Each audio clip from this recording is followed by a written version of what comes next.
Meu nome é Christian, tenho 29 anos e esta é a história de como finalmente me libertei. Depois de anos buscando aprovação que nunca veio, me formei na faculdade com honras em psicologia. Esse deveria ter sido meu momento de maior orgulho. Em vez disso, no meu jantar de formatura, meus pais proferiram palavras que abalaram meu mundo: gostaríamos que você nunca tivesse nascido. O que eles nunca esperaram foi a minha resposta, palavras que silenciaram o restaurante inteiro e mudaram minha vida para sempre. Se você já se sentiu desvalorizado por aqueles que mais deveriam te amar, esta história pode ressoar com você. Antes de continuar, deixe-me saber de onde você está assistindo nos comentários e clique em curtir e em inscrever-se se você já teve que se defender contra a família. Crescendo no Brooklyn, um subúrbio rico de Boston, minha infância parecia perfeita à vista de fora. Nossa casa em estilo colonial, com seu gramado bem cuidado, e meus pais, Harold e Elizabeth Johnson, eram a imagem do sucesso da classe média alta.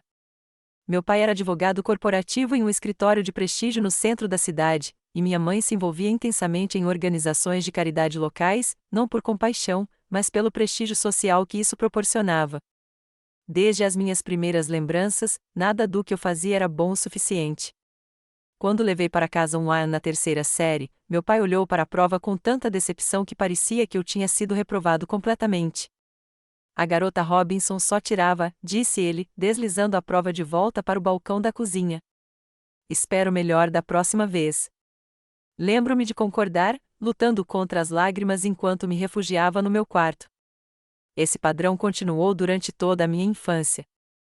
Se eu ganhasse o segundo lugar em uma feira de ciências, a conversa girava em torno de quem ganhou o primeiro e o que eu deveria ter feito diferente. Quando eu entrava para o time de natação, mas não era o mais rápido, as conversas no jantar giravam em torno de como eu precisava treinar mais. Sempre havia alguém melhor, sempre um nível mais alto que eu não havia conseguido atingir. Meu pai tinha uma visão muito específica para o meu futuro: medicina, direito ou administração. Nada mais era aceitável. Essas são carreiras com prestígio, ele dizia durante nossos jantares de domingo, cortando seu rosbife em pedaços precisos. Todo o resto é se contentar com menos. Minha mãe não era melhor, embora seu foco fosse diferente. Enquanto meu pai exigia excelência acadêmica e profissional, ela examinava minha aparência e conexões sociais.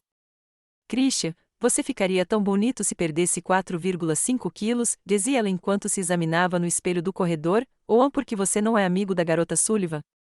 O pai dela faz parte do conselho do hospital. Cada amizade, cada roupa, cada aspecto da minha aparência era avaliado por como se refletiria na família.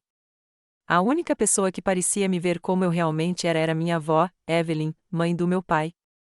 Ao contrário do filho, ela tinha um aconchego que fazia sua casa parecer um santuário. Você tem uma mente brilhante, ela me dizia quando eu compartilhava meus pensamentos sobre os livros que ambos tínhamos lido. Nunca deixe ninguém apagar sua luz. Durante as visitas ao seu pequeno apartamento do outro lado da cidade, descobri livros de psicologia em suas estantes. Ela havia sido conselheira antes de se aposentar, e nossas conversas sobre comportamento humano e saúde emocional despertaram algo em mim. Pela primeira vez, encontrei um assunto que me fascinava completamente. Psicologia é para quem não consegue lidar com ciência de verdade, zombou meu pai quando mencionei meu interesse aos 15 anos. É tudo bobagem subjetiva. Minha mãe concordou com a cabeça, acrescentando: além disso, querida, essa gente mal ganha dinheiro. Apesar da rejeição, eu devorava livros de psicologia às escondidas, escondendo-os debaixo do colchão como se fossem contrabando. Quando chegou a hora de me inscrever na faculdade, me inscrevi em programas de psicologia, apesar da insistência dos meus pais em cursar direito ou medicina. Isso levou à maior briga que já tivemos. Não vamos pagar para você tirar um diploma inútil, gritou meu pai, com o rosto vermelho de raiva, não quando você tem a capacidade de fazer algo que vale a pena. Psicologia vale a pena, argumentei, mantendo minha posição pela primeira vez. As pessoas precisam de ajuda para entender a si mesmas e aos outros. As pessoas precisam se recompor e parar de reclamar, retrucou ele. Esta discussão acabou. Mas não tinha acabado. Minha avó Evelyn interveio, oferecendo-se para ajudar com minha mensalidade. Seu futuro pertence a você, não aos seus pais, disse-me ela enquanto tomávamos chá em sua pequena cozinha. Estude o que lhe chama a atenção. Meus pais concordaram relutantemente, mas sua desaprovação era palpável. Cada recesso de férias era repleto de comentários velados sobre carreiras de verdade e desperdício de potencial. Então, no meu segundo ano, Evelyn faleceu inesperadamente. Fiquei devastado, perdendo não apenas minha avó, mas minha única e verdadeira aliada na família. Ela me deixou uma modesta herança que ajudou com o restante das mensalidades, além de uma carta que guardo até hoje. Sua compaixão é sua força, escreveu ela. O mundo precisa de mais corações como o seu. Após o funeral, meus pais pareceram redobrar as críticas. Sem Evelyn para amenizar a desaprovação deles, eu me sentia mais sozinho do que nunca. Dediquei-me aos estudos, determinado a me formar com honras, na esperança de que a excelência acadêmica finalmente conquistasse a aprovação deles. Enquanto isso, a ansiedade me consumia. Comecei a ter ataques de pânico antes das visitas familiares, com o estômago embrulhado de medo diante das críticas inevitáveis que me aguardavam. No último ano, eu já havia desenvolvido mecanismos de enfrentamento, respiração profunda, diálogo interno positivo, busca de apoio dos poucos amigos que me entendiam. Mas a necessidade profunda de aprovação dos pais nunca desapareceu completamente.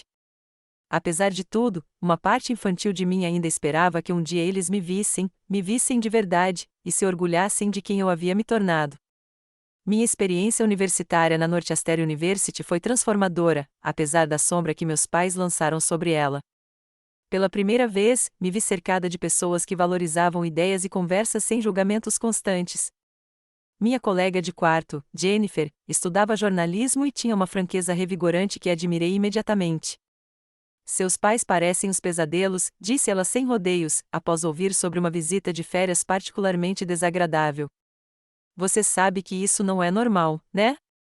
Depois, havia Kyle, da minha turma de métodos de pesquisa, cujo humor ágil e interesse genuíno por psicologia combinavam com os meus. Ele havia crescido em um orfanato e tinha uma perspectiva sobre família que desafiava minhas crenças arraigadas. Família é quem te trata como se você fosse importante, ele me disse certa vez, enquanto tomávamos um café.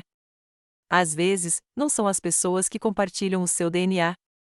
A amizade deles criou um espaço seguro onde eu podia ser autêntica sem medo de críticas. Lentamente, comecei a descobrir quem eu era além das expectativas dos meus pais. Entrei para a Sociedade de Honra da Psicologia, trabalhei como voluntária em uma linha de mensagens de texto para crises e me vi atraída especificamente pela psicologia do desenvolvimento, o estudo de como as pessoas crescem e mudam ao longo da vida. No meu penúltimo ano, chamei a atenção da doutora Rosenberg, uma professora muito respeitada na área. Ela me convidou para colaborar em sua pesquisa sobre resiliência em jovens adultos que enfrentaram adversidades na infância. A ironia não passou despercebida por mim, estudando resiliência enquanto tentava desenvolver a minha própria. Você tem uma visão excepcional, Christian, disse-me a doutora Rosenberg depois que apresentei as descobertas preliminares à equipe de pesquisa. Já considerou fazer pós-graduação?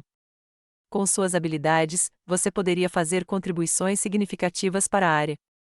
Sua validação foi como água no deserto. Trabalhei mais duro do que nunca, ficando até tarde no laboratório, refinando protocolos de pesquisa e ajudando a preparar apresentações para conferências. Quando ela sugeriu que eu me candidatasse a uma vaga no Instituto Bowman para o Desenvolvimento Humano, em Seattle, fiquei apavorado e animado. O instituto era reconhecido nacionalmente, e tal posição seria um ótimo começo para minha carreira. Eles estão muito interessados em você, disse a doutora Rosenberg quando me chamou em seu consultório em uma tarde nevada de fevereiro. Sua candidatura foi impressionante, e minha recomendação não poderia ter sido mais forte. Eles querem que você comece em agosto, após a formatura. Fiquei sentado em silêncio, atordoado, agarrando a carta de oferta oficial. Um emprego de verdade em um instituto de pesquisa de prestígio, fazendo um trabalho pelo qual eu era apaixonado. Isso era a validação de que o caminho que eu havia escolhido tinha valor, apesar do que meus pais sempre alegaram.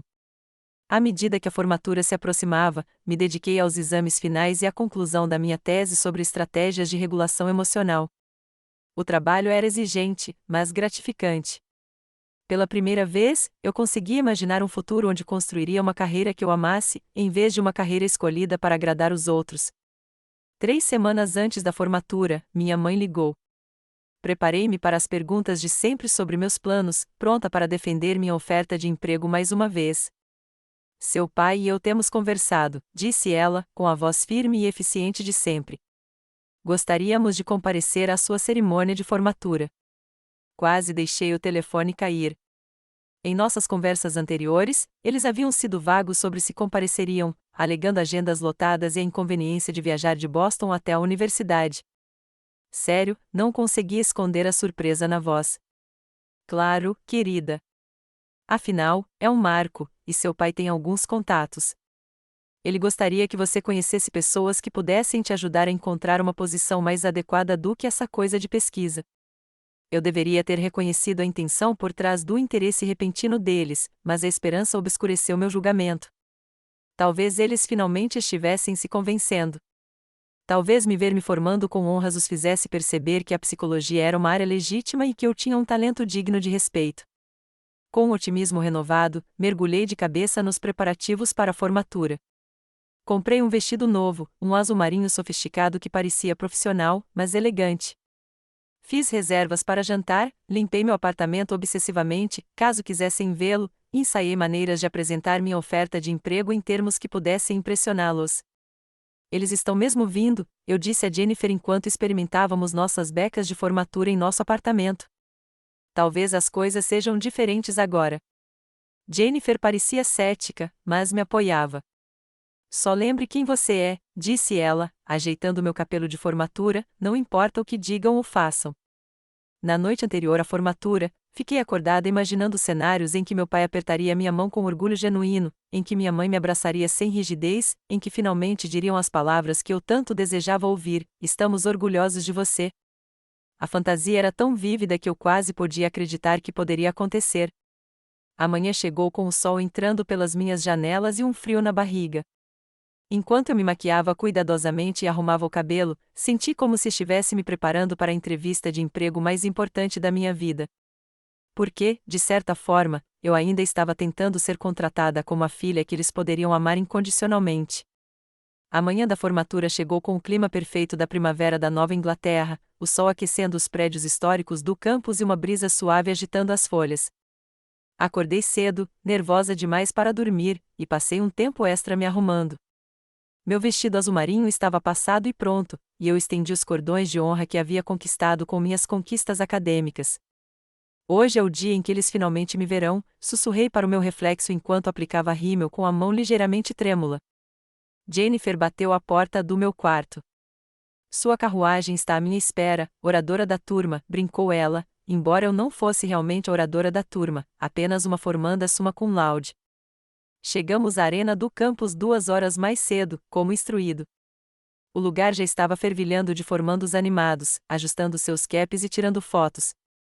Mandei uma mensagem para meus pais avisando onde poderiam encontrar assentos com uma boa vista. Já chegamos, respondeu minha mãe. Seu pai queria garantir que tivéssemos assentos adequados. Avistei-os na sala de espera da família, meu pai em um terno caro na cor carvão que gritava sucesso corporativo, minha mãe em um vestido e jaqueta creme, seu colar de pérolas refletindo a luz. Pareciam estar participando de um evento corporativo e não da formatura da filha. Você conseguiu, eu disse, aproximando-me com um sorriso esperançoso.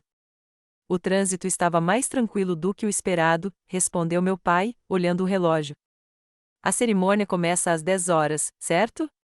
Tenho ligações marcadas para mais tarde.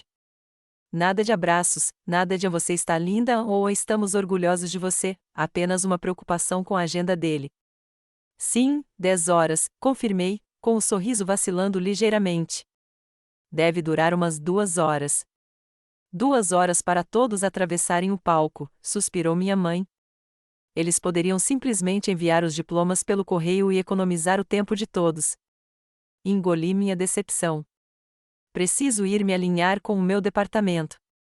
Vejo vocês depois no prédio da psicologia para tirar fotos. Eles assentiram e eu me afastei, lembrando a mim mesma que o dia ainda era uma criança. Ainda havia tempo para as coisas mudarem. A cerimônia em si foi um turbilhão de emoções. Sentada entre meus colegas de graduação em psicologia, senti uma onda de orgulho quando nosso departamento foi chamado e ficamos de pé juntos. Atravessar o palco, ouvir meu nome anunciado com a summa cum laude em seguida, segurando minha pasta de diploma, esses momentos pareciam monumentais. Observei a plateia enquanto atravessava o palco, avistando meus pais na 10ª fileira. Por um breve momento, pensei ter visto um lampejo de orgulho no rosto do meu pai quando ele levantou a mão em um pequeno aceno, mas desapareceu tão rápido que eu poderia ter imaginado. Após a cerimônia, em meio ao caos de milhares de formandos e familiares, encontrei meus pais esperando no prédio da psicologia, como planejado. Minha mãe imediatamente estendeu a mão para ajeitar meu boné, que havia se deslocado um pouco. Fique ereto, Christian, ela instruiu enquanto meu pai posicionava sua câmera cara. Ninguém quer fotos de má postura. Tiramos as fotos obrigatórias, eu segurando meu diploma, eu com cada um dos pais individualmente, uma foto de família que um aluno que passava tirou para nós. Durante todo o processo, os elogios foram superficiais, na melhor das hipóteses. A cerimônia foi bem organizada, comentou meu pai.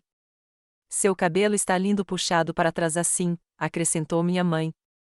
Não há parabéns ou estamos orgulhosos de você, apenas comentários sobre logística e aparência. Enquanto caminhávamos em direção ao estacionamento, meu pai me surpreendeu dizendo: pensamos em te levar para jantar para comemorar. Tem um restaurante francês no centro, o El Chatial. Ouvi dizer que a comida é excelente. O El Chatial era um dos restaurantes mais caros da cidade, o tipo de lugar que meus pais normalmente reservariam para jantares de negócios ou comemorações de aniversário, nunca um lugar onde me levariam. Parece maravilhoso, respondi, com a esperança renascendo. Talvez aquele jantar chique fosse a maneira deles de demonstrarem que se importavam, de marcar a ocasião como especial. Fiz reserva para as 18h30, continuou meu pai. Podemos te encontrar lá se precisar se trocar ou se refrescar. Não, eu vou com você, respondi rapidamente, sem querer me separar agora que as coisas pareciam estar melhorando. Meu vestido está bom para o restaurante, certo? Olhei para a roupa cuidadosamente escolhida. Minha mãe me olhou rapidamente. Está bom, disse ela com um leve aceno de cabeça que interpretei como aprovação. O caminho até o restaurante foi preenchido com o que se poderia chamar de conversas agradáveis em família, meu pai falando sobre um caso que havia vencido recentemente, minha mãe discutindo um evento beneficente que estava ajudando a organizar. Esperei que perguntassem sobre meus planos, sobre a oferta de emprego que eu havia aceitado, mas não perguntaram. Mesmo assim, continuei otimista quando chegamos ao estacionamento com o manobrista do restaurante. O El Chatial era tudo o que sua reputação prometia: lustres de cristal, toalhas de mesa brancas impecáveis, garçons em trajes formais e uma atmosfera silenciosa de exclusividade. O maitre reconheceu meu pai imediatamente. Senhor Johnson, bem-vindo de volta. Sua mesa está pronta, a melhor da casa, como solicitado. Fomos conduzidos a uma mesa de canto perto das janelas, com uma vista excelente tanto do restaurante quanto da cidade ao fundo. Meu pai pediu champanhe sem consultar o cardápio, e eu senti uma pequena emoção por ser tratado como um adulto digno de comemoração. Quando o champanhe chegou, meu pai ergueu a taça. A formatura, disse-lhe simplesmente, não ao Christian ou à sua conquista, apenas ao evento em si. Mesmo assim, bati minha taça na deles e tomei um gole do champanhe caro, determinado a aproveitar aquele raro momento de harmonia familiar. Que delícia, eu disse, olhando para o ambiente elegante. Obrigada por me trazerem aqui. Cada marco merece o devido reconhecimento, respondeu minha mãe, estudando o cardápio. O foie gras daqui é excepcional. Por um breve e brilhante momento, enquanto pedíamos os aperitivos e conversávamos sobre a decoração do restaurante, me permiti acreditar que aquele jantar representava um ponto de virada em nosso relacionamento. Talvez minha formatura finalmente tivesse provado meu valor para eles. Talvez agora, finalmente, eu recebesse a validação que tanto almejava. Os aperitivos chegaram, pratos delicados de vieiras grelhadas para minha mãe, escargot para meu pai e uma salada de queijo de cabra para mim. Quando começamos a comer, meu pai perguntou sobre outros formandos do meu programa. Aquela garota Sullivan era do seu departamento, a filha da Marta? Caitlin Sullivan trabalhava com administração, não com psicologia, respondi, tendo-a encontrado apenas uma vez em um encontro no campus. Garota esperta, meu pai assentiu em aprovação. Negócios abrem portas. Imagino que ela já tenha várias propostas. Respirei fundo, percebendo minha brecha. Na verdade, tenho boas notícias sobre o meu emprego. A vaga no Instituto Bowman.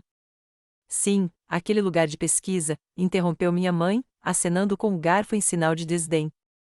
O que exatamente você vai fazer lá? Arquivando papéis e fazendo café? Não, mãe, respondi, mantendo a compostura. Serei pesquisadora associada, trabalhando diretamente com o Dr. Wittmann em um estudo longitudinal sobre o desenvolvimento emocional na adolescência. Meu pai pousou o garfo. E a remuneração? Quanto ganha uma pesquisadora associada hoje em dia? Compartilhei o salário, que na verdade era bastante respeitável para um cargo de nível iniciante na minha área. Meu pai zombou. É o que nossos assistentes jurídicos júniores ganham, e eles têm potencial para crescer. Eu também tenho potencial para crescer, retruquei. Este cargo pode levar a... Christian, interrompeu minha mãe, você parece ter engordado desde a última vez que te vimos. Todo aquele estudo e comida por estresse, eu acho. Você realmente deveria ter cuidado. Ninguém leva uma mulher gorda a sério em ambientes profissionais. A mudança abrupta de assunto era uma tática familiar, criada para me desequilibrar e retomar o controle da conversa. Senti minhas bochechas corarem, mas me forcei a tomar um gole d'água em vez de responder à isca. O instituto é muito respeitado, continuei, determinado a fazê-los entender o valor da minha oportunidade. A pesquisa deles influenciou as políticas educacionais em todo o país. Política, repetiu meu pai com um leve sorriso de escárnio. Política e burocracia. Você poderia ter sido cirurgião, cristão ou advogado corporativo. Você tinha as notas dos testes, a inteligência. Em vez disso, passará os dias perguntando às pessoas sobre seus sentimentos. Os pratos principais chegaram: filé mignon para meu pai, robalo para minha mãe e pato assado para mim. A ocasião proporcionou um breve alívio das críticas, mas não durou muito. Encontramos os Gardner semana passada, disse minha mãe enquanto cortava delicadamente o peixe. O filho deles acabou de terminar o primeiro ano na Faculdade de Medicina de Harvard, o primeiro da turma. Bom para ele, respondi, tentando manter o tom neutro. Ele estava nas suas aulas de colocação avançada no ensino médio, não estava? Perguntou meu pai, embora soubesse perfeitamente que estava. As mesmas oportunidades, mas ele escolheu se dedicar a algo substancial. Cada palavra parecia um pequeno corte. Eu havia me formado com honras, garantido uma vaga em uma instituição respeitada e estava prestes a iniciar uma carreira pela qual era apaixonada. No entanto, aos olhos deles, eu havia fracassado porque não havia escolhido o caminho que eles queriam. A psicologia é substancial, eu disse, lutando para manter a voz firme. Compreender o comportamento humano e o desenvolvimento emocional tem aplicações no mundo real. Minha pesquisa pode ajudar a identificar estratégias de intervenção precoce para jovens em situação de risco. Meu pai tomou um longo gole de vinho antes de responder. Sua mãe e eu temos sido pacientes, Christian. Permitimos que você seguisse esse seu interesse.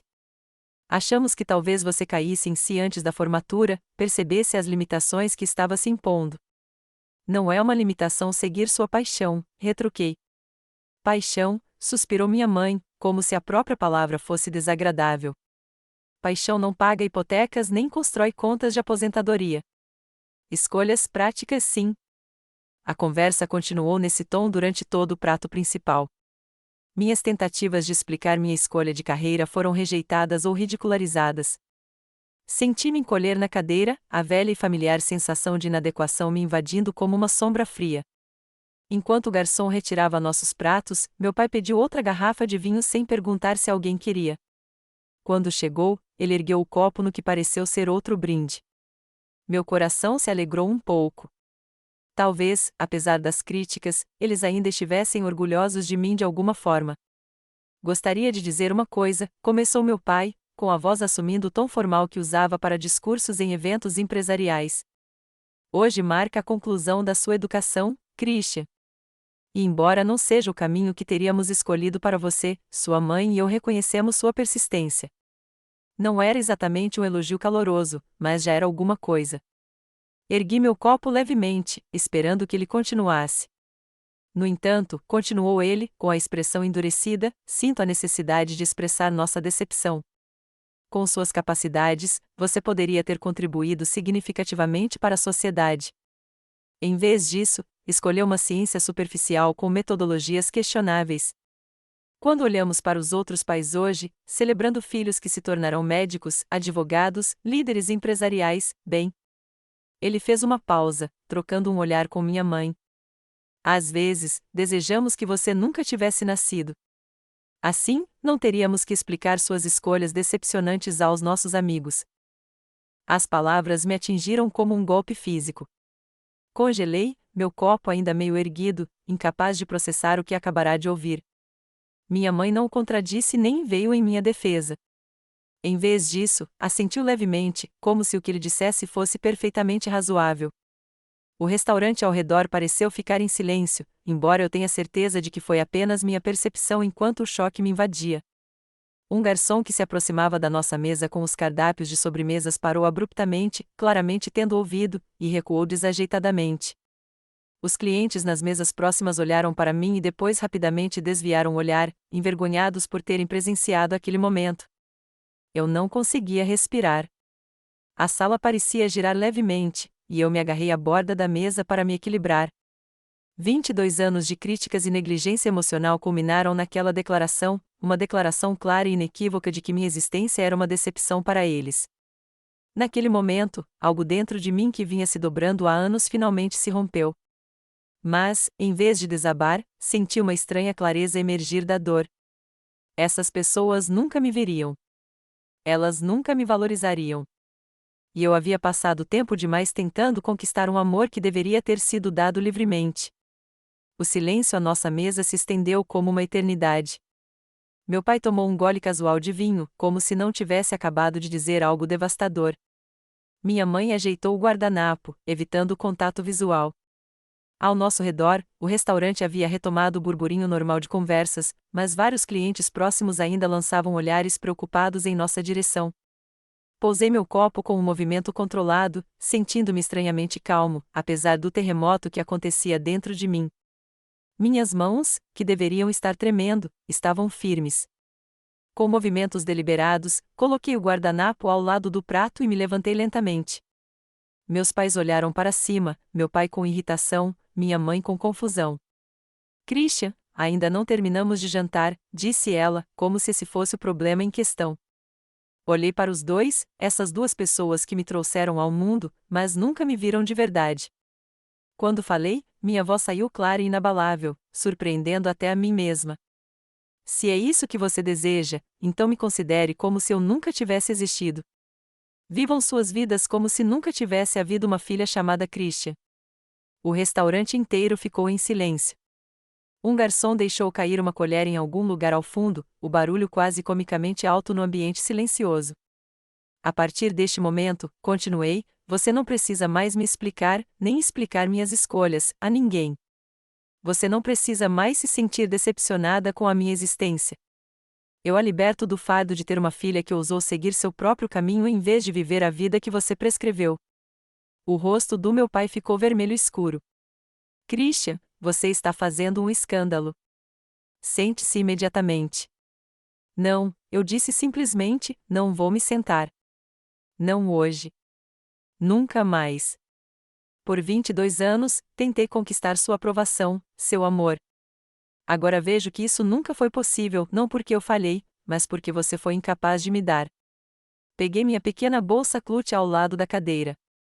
Obrigada pelo jantar e pela clareza. Finalmente entendi que nunca serei suficiente para você, mas aqui está o que você não conseguiu ver, eu sou mais do que suficiente para mim mesma. Com isso, virei e me caminhei pelo restaurante silencioso, de cabeça erguida, apesar das lágrimas que ameaçavam cair. Eu sentia todos os olhares em mim, mas, pela primeira vez, não me importava com o que os outros pensavam, nem os outros clientes, nem os funcionários, e especialmente os meus pais. Só quando cheguei ao meu carro no estacionamento é que a compostura se rompeu. Minhas mãos tremiam tanto que eu não conseguia colocar a chave na ignição. As lágrimas vieram então, em soluços ofegantes que me curvaram sobre o volante.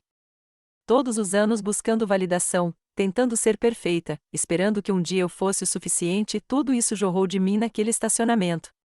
Depois do que pareceram horas, mas provavelmente foram apenas 15 minutos, consegui me acalmar o suficiente para dirigir. Sem pensar duas vezes, fui direto para o apartamento da Jennifer. Ela abriu a porta, olhou para o meu rosto manchado de lágrimas e me puxou para um abraço apertado sem dizer uma palavra. Disseram que gostariam que eu nunca tivesse nascido, sussurrei em seu ombro. Então eles não merecem você, respondeu ela com firmeza, me guiando até o sofá. Nem um pedacinho de você. Desabei no sofá dela enquanto ela ia fazer chá. O peso do que tinha acontecido finalmente me atingiu em cheio. Meu celular começou a vibrar na bolsa, mensagens e ligações dos meus pais. Peguei o celular para silenciá-lo e vi as mensagens já chegando. Você está exagerando. Essa atitude foi infantil e constrangedora. Ligue para nós imediatamente para que possamos discutir seu comportamento. Nenhum pedido de desculpas, nenhum reconhecimento da crueldade das palavras deles, apenas culpa e exigências de obediência, como sempre. Jennifer voltou com canecas de chá e pegou o telefone da minha mão, lendo as mensagens com raiva crescente. Inacreditável, murmurou ela, colocando o telefone virado para baixo na mesa de centro. Você não vai retornar a ligação hoje à noite. Ela ligou para Kylie, que chegou 20 minutos depois com sorvete e uma proteção feroz que me fez chorar de novo, mas desta vez de gratidão. Essas duas pessoas, que não tinham nenhuma obrigação comigo por sangue ou lei, demonstraram mais carinho em uma noite do que meus pais em toda a minha vida. Ficamos acordados até tarde, conversando sobre o que tinha acontecido e o que poderia vir a seguir. Nenhum deles tentou minimizar minha dor ou oferecer chavões sobre a família sempre resolver as coisas. Em vez disso, validaram meus sentimentos e apoiaram meu direito de me proteger de mais danos. Você pode ficar aqui o tempo que precisar, ofereceu Jennifer. Meu sofá é seu sofá. Finalmente adormeci por volta das 3 horas da manhã, emocionalmente exausta, mas com uma estranha sensação de paz por trás da dor. Pela primeira vez na vida, eu me defendi completamente, sem desculpas ou concessões. Quando acordei na manhã seguinte, a luz do sol entrava pelas janelas da sala de Jennifer, e meu celular mostrava 37 chamadas e mensagens perdidas. Dei uma olhada rápida nelas, enquanto meus pais alternavam entre exigências de desculpas por ter feito uma cena e tentativas de se sentirem culpados, cada vez mais desesperados à medida que a noite avançava. Lendo suas palavras com a clareza matinal, vi algo que nunca havia reconhecido plenamente antes: eles não tinham mais poder sobre mim. Eu era uma adulta com um diploma, uma oferta de emprego e a capacidade de fazer minhas próprias escolhas. O único poder que eles tinham era emocional, e eu podia escolher romper esse poder. Sentada no sofá da Jennifer, ainda com o meu vestido de formatura azul marinho do dia anterior, tomei uma decisão que mudaria o curso da minha vida. Eu aceitaria o emprego em Seattle, me mudaria para o outro lado do país e viveria de verdade como se não tivesse pais, não por despeito ou vingança, mas como um ato de autopreservação e crescimento. Preciso desaparecer da vida deles, disse a Jennifer quando ela saiu do quarto, completamente. É a única maneira de me libertar. Ela sentiu, entendendo sem precisar de mais explicações. Então é isso que vamos te ajudar a fazer. A semana seguinte passou em um turbilhão de atividades. Aceitei formalmente a vaga no Instituto Bowman, dando a eles a data de início para 1º de agosto, a apenas 6 semanas de distância. Jennifer e Kylie me ajudaram a criar um plano estratégico de saída que minimizaria qualquer contato com meus pais. Primeiro, mudei meu número de telefone, passando o novo apenas para amigos de confiança e contatos profissionais. Configurei filtros de e-mail para enviar as mensagens dos meus pais diretamente para uma pasta que eu não precisaria ver. Fechei todas as contas de redes sociais e criei novas com variações ligeiramente diferentes do meu nome, com configurações de privacidade rígidas. De qualquer forma, meu contrato de aluguel terminaria no final do mês, então acelerei meus planos de mudança. Jennifer e Kylie me ajudaram a embalar meu apartamento em caixas, que guardamos temporariamente na garagem de Kylie. Vendi meus móveis em vez de lidar com a mudança para o outro lado do país, ficando apenas com livros, roupas e itens pessoais que coubessem no meu carro. Tem certeza de que vale a pena dirigir todo esse caminho sozinha? Perguntou Jennifer enquanto prendíamos outra caixa com fita adesiva. Preciso de tempo para pensar, expliquei. 4.000 quilômetros de estrada aberta e novos começos. A parte mais difícil foi lidar com as conexões financeiras restantes. Eu tinha uma conta bancária conjunta, aberta quando eu era adolescente. Abri uma nova conta em outro banco e transferi minha parte dos fundos. Assinei um cheque devolvendo cada centavo que meus pais haviam contribuído para minha educação desde o falecimento da minha avó, com uma breve nota: isso quita qualquer obrigação financeira entre nós. Durante todo esse tempo, meus pais continuaram tentando entrar em contato comigo, primeiro com raiva, depois com falsa preocupação com meu estado mental, e depois com ameaças de registrar um boletim de ocorrência, apesar de saberem exatamente onde eu estava. As mensagens deles revelavam sua verdadeira preocupação, não com o meu bem-estar, mas com a repercussão do meu desaparecimento para outras pessoas em seu círculo social. Seu pai teve que dar desculpas na balada ontem, escreveu minha mãe em um e-mail que passou pelos meus filtros. As pessoas estão fazendo perguntas. Esse comportamento reflete mal em todos nós. Não respondi. Em vez disso, concentrei-me em me preparar para minha nova vida em Seattle. Pesquisei bairros, procurando um apartamento acessível em uma área segura. Estudei o sistema de transporte público e as comodidades locais. Li tudo o que pude sobre o Instituto Bowman e os projetos de pesquisa específicos dos quais participaria. Exatamente uma semana após a formatura, Jennifer, Kylie e eu carregamos meu Honda Civic com meus pertences essenciais. O porta-malas e o banco traseiro estavam lotados de caixas cuidadosamente etiquetadas, deixando espaço suficiente apenas para uma pequena mala de viagem no banco do passageiro. Aqui está um cartão de crédito de emergência, disse Jennifer, colocando um cartão na minha mão. Kylie e eu compramos para você, só por precaução.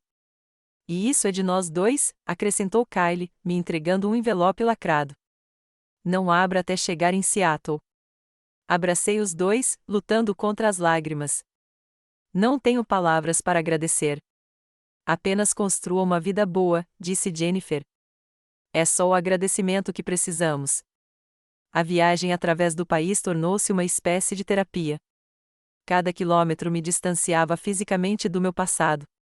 Fiquei em motéis modestos, comi em restaurantes locais e observei a paisagem mudar do conhecido Nordeste para as vastas planícies do Centro-Oeste, passando pelas montanhas e, finalmente, para a vegetação exuberante do Noroeste Pacífico.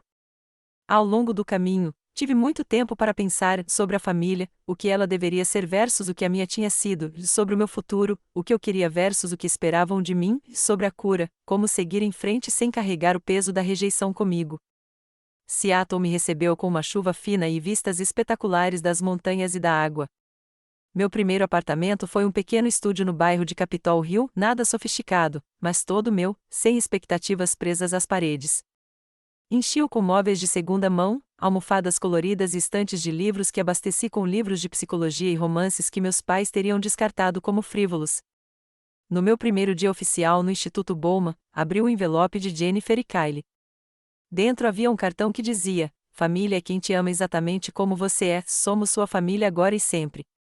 Junto com ele, havia um delicado colar de prata com um pequeno pingente em forma de fênix, ave mítica que renasce das cinzas para recomeçar. Usei aquele colar no meu primeiro dia, extraindo força dele enquanto percorria os corredores complexos do Instituto. A doutora Wittmann, minha supervisora, era uma mulher brilhante na casa dos 50 anos, com uma atitude prática e olhos inesperadamente gentis. Christian Johnson, disse ela, revisando meu arquivo, summa cum laude, excelentes recomendações do Dr. Rosenberg. Tenho grandes expectativas para você. Não vou decepcioná-lo, prometi, e falei sério. O trabalho era desafiador e gratificante. Ajudei a elaborar protocolos de pesquisa, conduzi entrevistas com participantes de estudos, analisei dados e contribuí para artigos que seriam publicados em periódicos respeitados. Pela primeira vez na minha vida, minha inteligência e ética de trabalho foram valorizadas, em vez de subestimadas.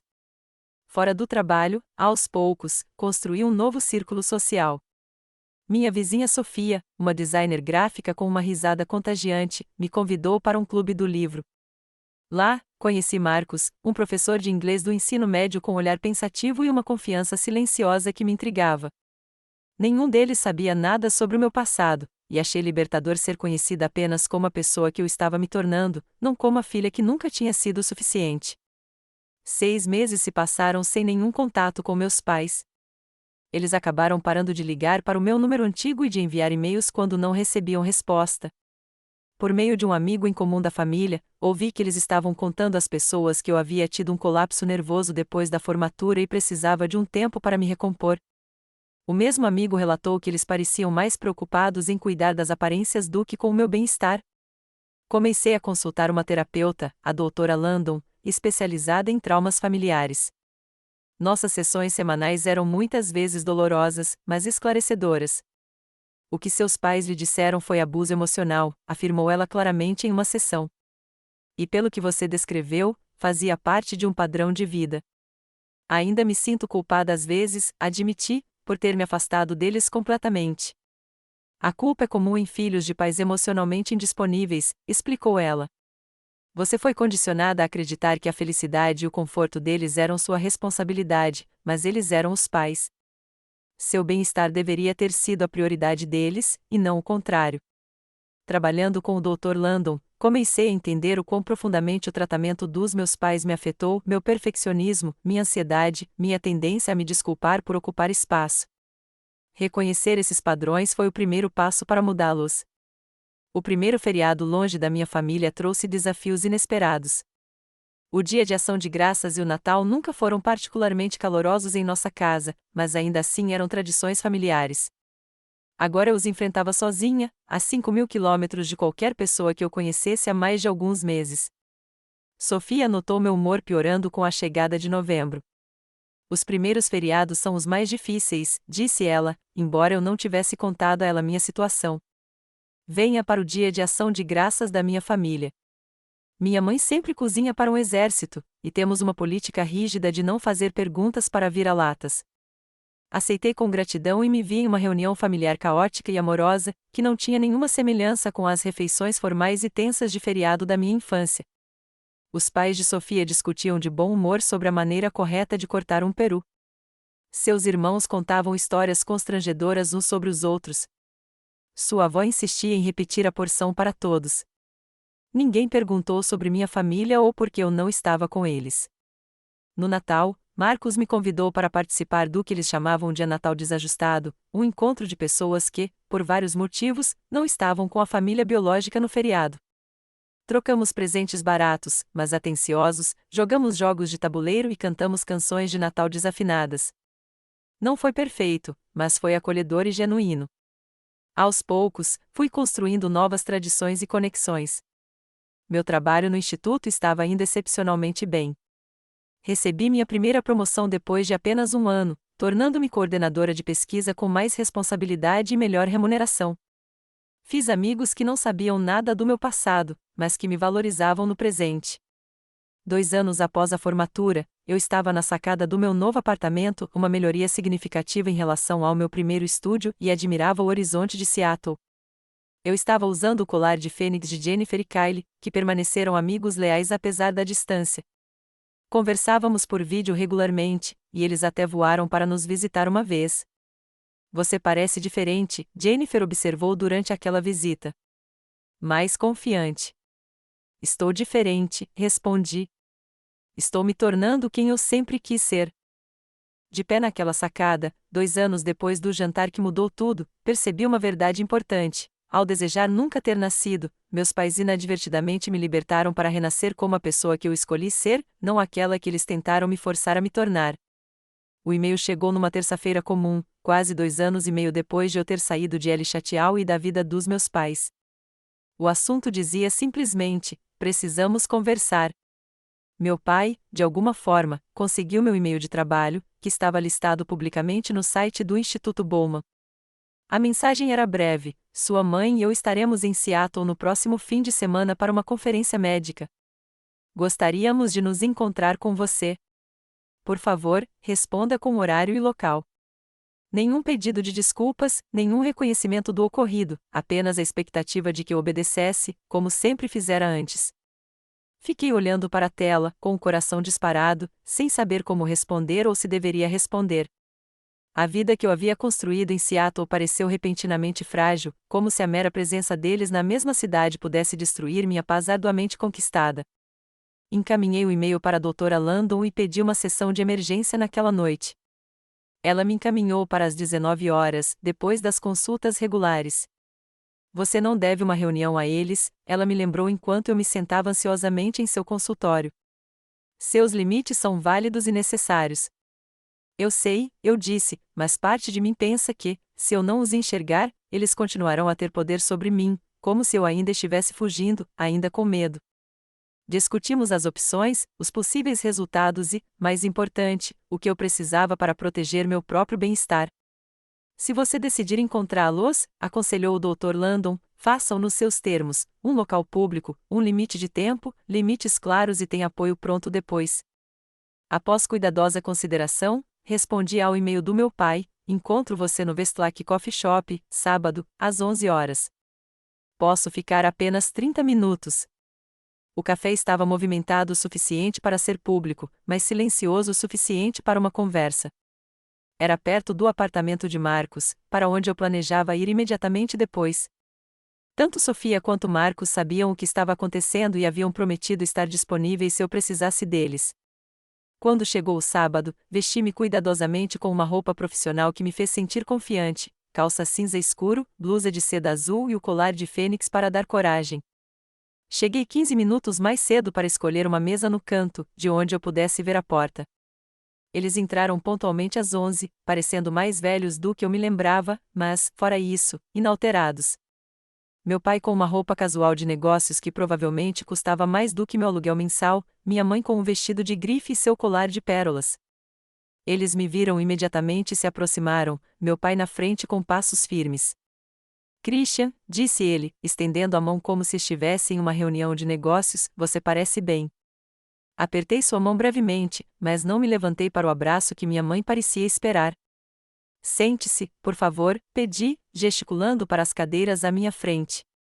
Quer um café? Já pedimos no balcão, respondeu minha mãe, com um olhar crítico. Você emagreceu.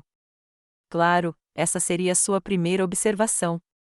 Como você encontrou meu e-mail de trabalho? Perguntei, pulando a conversa fiada. Seu pai tem contatos, ela respondeu vagamente. Estamos tentando falar com você há algum tempo. Eu não estava me escondendo, eu disse. Simplesmente escolhi não manter contato. Um silêncio desconfortável se instalou. Meu pai pigarreou. Seu comportamento tem sido extremamente angustiante para sua mãe. A maneira como você saiu daquele jantar, cortando todo o contato, foi imatura e dolorosa. Senti uma raiva familiar crescendo, mas mantive a voz firme. Você se lembra do que me disse naquele jantar? Ele acenou com a mão, dispensando, todo mundo diz coisas que não quer dizer no calor do momento. Você me disse que gostaria que eu nunca tivesse nascido, declarei claramente. Aquilo não foi no calor do momento. Foi o ápice de uma vida inteira de críticas e amor condicional. Você está exagerando, interrompeu minha mãe. Nós sempre quisemos o melhor para você. Não, corrigi-a, vocês sempre quiseram o que acham que é melhor para vocês, uma filha que se mostre bem, que faça escolhas das quais possam se gabar para os amigos, não uma filha autêntica e feliz. O barista chamou os nomes delas, e meu pai foi buscar as bebidas. Minha mãe se inclinou para a frente. Essa pequena rebelião já dura tempo demais, Christian. As pessoas estão fazendo perguntas. Seu pai teve que inventar desculpas na empresa dele. Isso nos prejudica. E lá estava, a verdadeira preocupação deles, não o meu bem-estar, mas a imagem deles. Quando meu pai voltou e colocou os elaborados cafés na mesa, decidi ser direta. Por que vocês estão aqui? O que querem de mim? Eles trocaram olhares. Queremos que as coisas voltem ao normal, disse meu pai. A família deve manter contato. As férias têm sido estranhas sem vocês. Estranhas, repeti. Não tristes ou incompletas, estranhas. Não foi isso que eu quis dizer, ele voltou atrás. Acho que é exatamente isso que vocês quiseram dizer, respondi, e esse é o problema. Eu nunca fui uma pessoa para vocês, apenas uma extensão de vocês mesmos, um reflexo das suas expectativas. Quando escolhi meu próprio caminho, me tornei um incômodo, uma vergonha. Isso é injusto, protestou minha mãe, fracamente. É mesmo? Perguntei. Vocês estão aqui há 5 minutos e não me perguntaram uma única vez sobre a minha vida, meu trabalho, minha felicidade. Só mencionaram como a minha ausência os afeta. Eles pareceram surpresos, como se essa perspectiva nunca lhes tivesse ocorrido. Construí uma vida aqui, continuei, uma vida boa. Tenho amigos que me valorizam pelo que sou, não pelo que conquisto. Tenho um trabalho que importa para mim e faz a diferença no mundo. Tenho paz. Ainda somos seus pais, disse meu pai, com o tom de voz carregado de autoridade que antes me silenciaria imediatamente. A biologia fez de vocês meus pais, reconheci, mas vocês escolheram não ser minha família. A família apoia. A família aceita. A família ama incondicionalmente. Vocês não fizeram nada disso. Os olhos da minha mãe se encheram de lágrimas, a primeira emoção genuína que vi nela em anos. Nós te amamos, Christian, do nosso jeito. Seu jeito foi prejudicial, eu disse gentilmente. Levei anos de terapia para entender que sou digna de amor exatamente como sou, não pelas minhas conquistas ou obediência, mas simplesmente por ser eu. Meu pai se remexeu, desconfortável. Terapia, murmurou, sempre procurando alguém para culpar. Não estou te culpando por quem você é, esclareci. Estou te responsabilizando pelos seus atos e me protegendo de mais danos. Olhei para o relógio, 20 minutos haviam se passado. Tenho 10 minutos restantes. Se houver algo significativo que você queira dizer, agora é a hora. Minha franqueza pareceu perturbá-los. Eles tinham vindo esperando a filha dócil que controlaram por anos ou talvez um confronto raivoso que pudessem descartar como instabilidade emocional. Minha calma e clareza os deixou sem seus roteiros habituais. Após uma longa pausa, meu pai falou: o que seria necessário para restabelecer o contato? Era uma pergunta transacional, típica dele, mas pelo menos honesta. Primeiro, um reconhecimento genuíno do mal causado, não apenas naquele jantar, mas ao longo da minha vida, eu disse. Segundo, respeito pelos meus limites e escolhas daqui para frente. Terceiro, a disposição de construir um novo relacionamento baseado no respeito mútuo, não na autoridade e na obediência. E se não conseguirmos cumprir essas condições, minha mãe perguntou baixinho. Então continuamos como estamos, respondi. Continuarei minha vida sem você. A escolha é sua. Eles não sabiam como responder a essa inversão de poder. Pela primeira vez em nosso relacionamento, eu estava definindo os termos, não eles. À medida que nosso tempo se aproximava do fim, levantei-me para ir embora. Preciso ir. Tenho compromissos com amigos. Podemos entrar em contato com você de novo? Perguntou minha mãe, hesitante. Escrevi meu e-mail pessoal em um guardanapo e o deslizei sobre a mesa. Esta é a única informação de contato que me sinto confortável em compartilhar agora. Se você decidir que pode atender às minhas condições, pode me contatar aqui. Mas, por favor, entenda, não responderei a manipulações, culpa ou exigências. Saí da cafeteria me sentindo mais leve do que esperava. Não houve reconciliação dramática, nem desculpas emocionadas, nem promessas de mudança. Mas eu havia falado a minha verdade com calma e clareza, e, pela primeira vez, eles foram forçados a ouvir.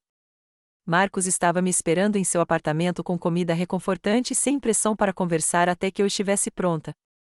Quando finalmente contei o que tinha acontecido, ele me ouviu atentamente.